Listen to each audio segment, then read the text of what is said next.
Log. Naalog na. Okay. O, umandar na nga eh. So, tignan mo kung saan niya sinusukat to.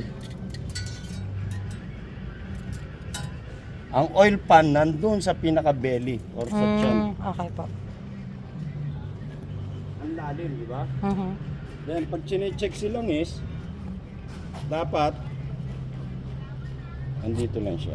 Okay. Minsan yan may butas, minsan wala, or minsan may gilit. Okay.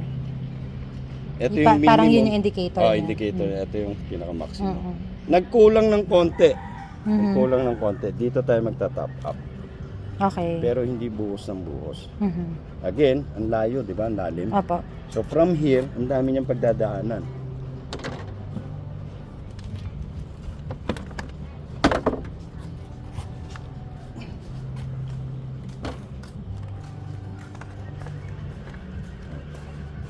Galing dyan, ang lalim na pupuntahan niya and masisikip yung mga dadaanan niya.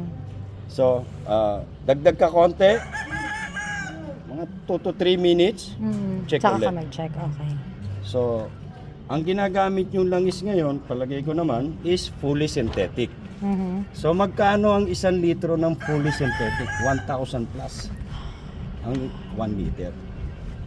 And pag sumobra ka ng dagdag dyan, ma'am, may breather yan, itatapon niya yung sobrang langis. Okay. Sayang. Sayang.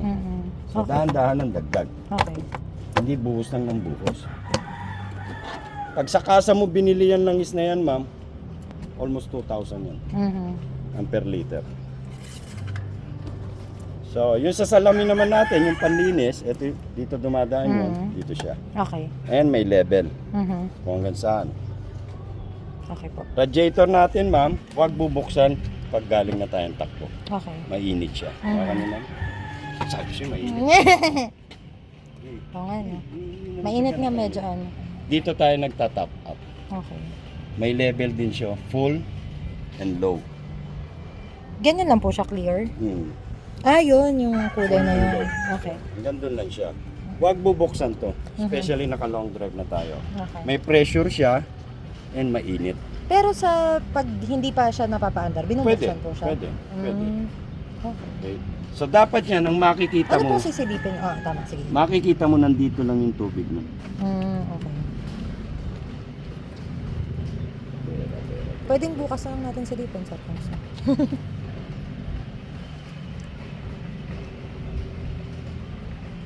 Pakinggan mo yun. Nakikita mo yun. Hindi ko alam kung dapat ko marinig yung ginagawa. Parang Parang may. may pressure, di ba?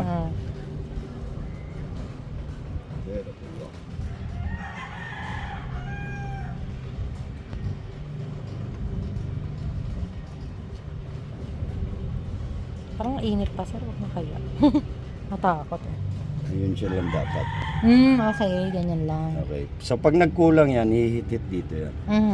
Okay? Parang nga po sa ano ulit eh? Radiator. Radiator water. Okay. Then si makina naman, maski makina yan, kailangan niya ng malinis na hangin, papasok. Okay. Ito yung air cleaner natin. Ito sa labas, mga nasa 800 below. Sa kasa, mga 1,000 plus. So bago pa tong unit na to, wala pa siyang halos alikabok. Okay. Pwede pa lang ikaw lang magpalit, ano po? Pwede. Then, pag marumi na, medyo may alikabok na, punta ka sa mga vulcanizing shop, may ano sila ron, Yung panghangin. So, pwede mo siyang palinisan doon. Pero pag sobra ng dumi, dito mo makikita yung sobra niya ng dumi, palitan, wag manghinayang. Okay. Again, mamimili tayo ng mas mura. Sobrang dumi niya na, puro ka lang pa ganun. Hanggang sa, yung alikabok dito, pumapasok na talaga rito. So, saan pupunta yung hangin? Dito, hihigop, papasok dyan, pupunta sa throttle body mo. Pwedeng masira to. Okay. Sobrang pino ng buhangin, pupunta sa injector mo. Maaring masira yung mas mahal. Okay. Pili tayo again ng mas mura. Okay? Sa SUV nyo nito, ma'am, malaki siya. Pero sa sedan nyo, maliit. Sa Mitsubishi nyo, nandito siya. Nandito. Okay. Doon sa Toyota nyo, bilog siya na malaki. Sa banda. Dito yata. Okay. Parang dito. Kasi mas malaki yung makina, ma'am. Okay. Okay. Then si battery, ma'am, kailangan masikip. Walang umido.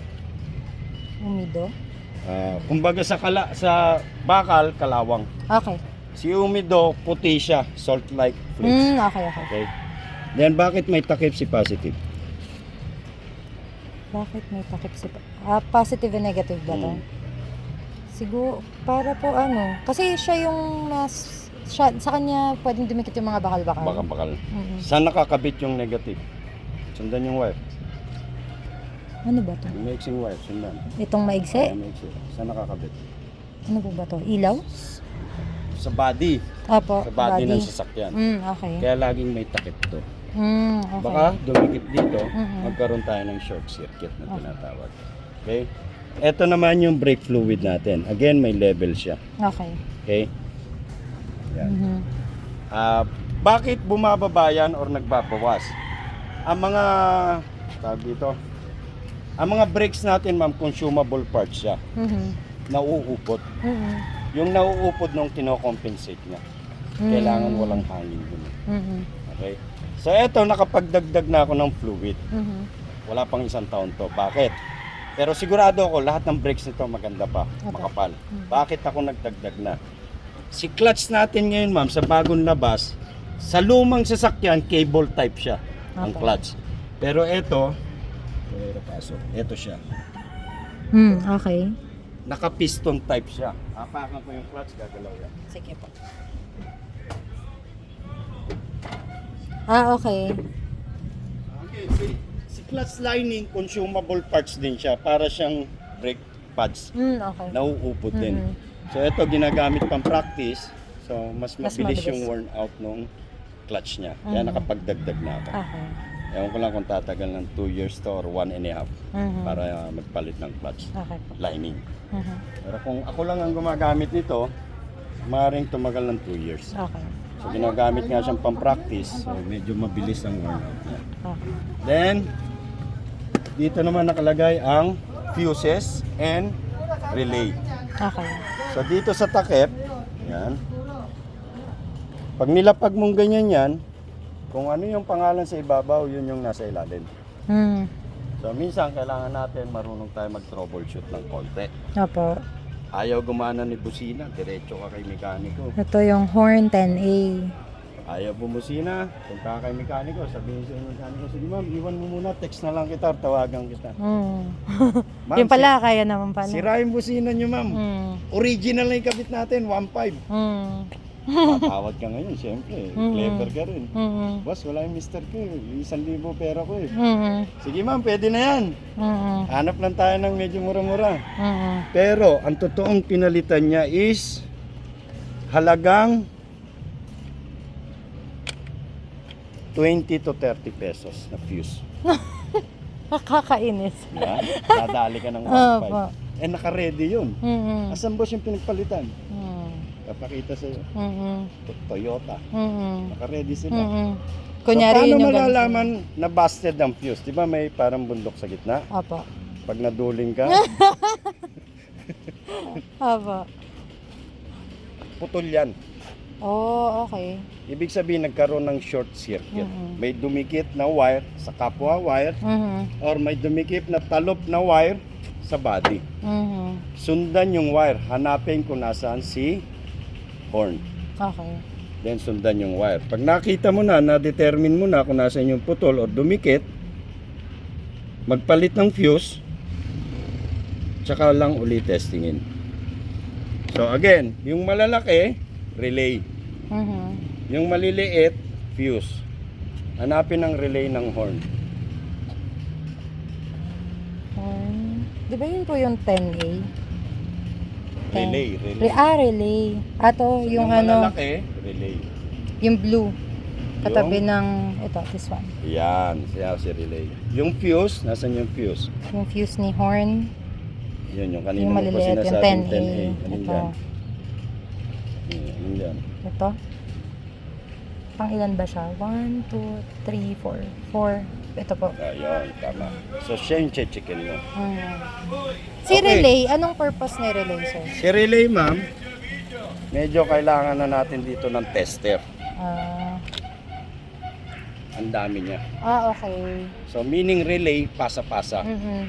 So, si horn, para gumana, kailangan gumana ron. Mhm. Contact point, pupunta dito, Mhm.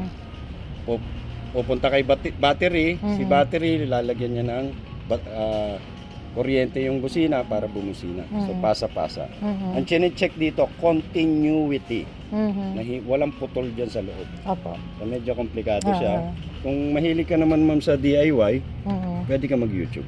Mhm. Okay po.